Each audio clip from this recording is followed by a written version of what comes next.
Hello everybody, welcome to the Gyrocopter Flying Club.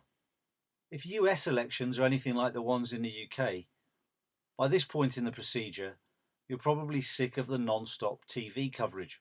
So here is some bad gyrocopter driving to provide some light relief.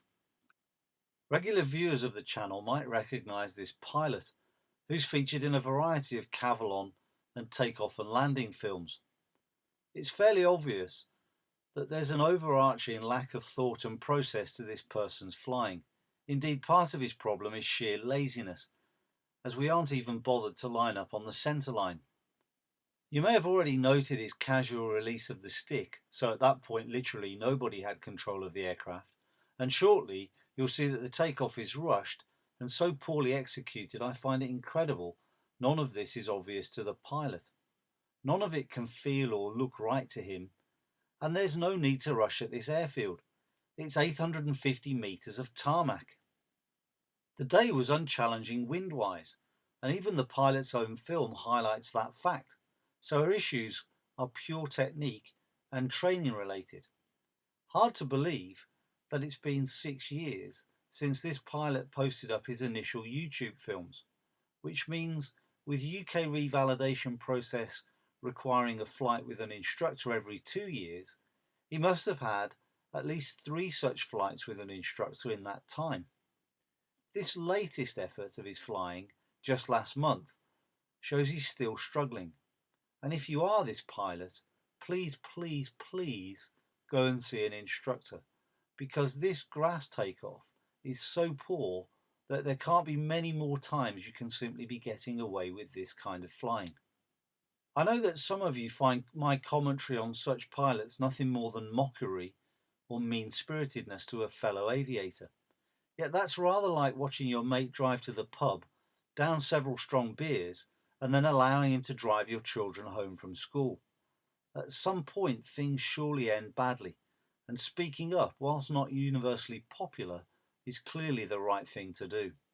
Otherwise it's merely turning a blind eye. And turning a blind eye in aviation leads to deaths, as happens numerous times when pilots have a desire to push on, despite problems that seem obvious to themselves and others. Let's replay this takeoff again, this time with sound, and you'll see how rushed everything is.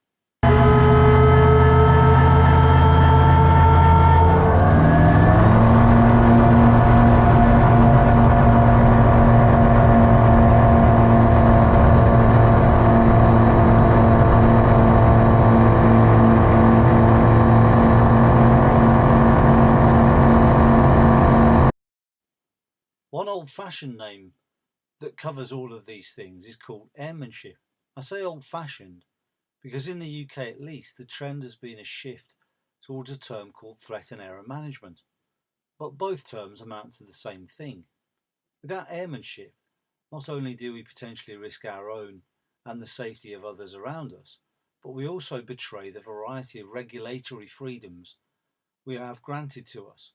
Letting ourselves down lets everyone else down, and it's that shared responsibility that works most of the time. Those involved with military flying will be familiar with the huge efforts that are made in regards to flight safety, with consistent messages that remind all over what to many might seem the obvious. But of course, as we all know, it's exactly those things that snag us. One common theme is the need to communicate issues so that others might learn from your mistake. Complacency is at the heart of our next topic, as we turn to what is now being called an incident, with the Gyro Technic VX-1 at Mentone flying during the summer. Viewers of this channel may recall I covered things not long after it happened, and a story emerged that the aircraft suffered a hard landing with damage to the keel and prop, the severity of which is, according to the FAA's own investigation, unknown. But the damage aside, the aircraft was anyway being flown illegally. Why? Well, it seems that the aircraft remained unregistered, and the detail around just how much of the airworthiness process had actually been completed is unknown. Incredibly, despite it being flown by multiple pilots prior to the hard landing, none of them, including an experienced instructor pilot, bothered to check its status. or rather if they did, they cared less about flying illegally.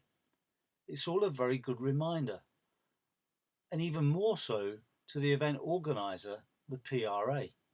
And what subsequently emerged is I'm told that they're proposing that aircraft documents are checked for aircraft that intend to fly at future fly-ins, because the consequence of that lapse at Mentone could have been very costly, and sadly, the cause is others failing to manage their own risk effectively.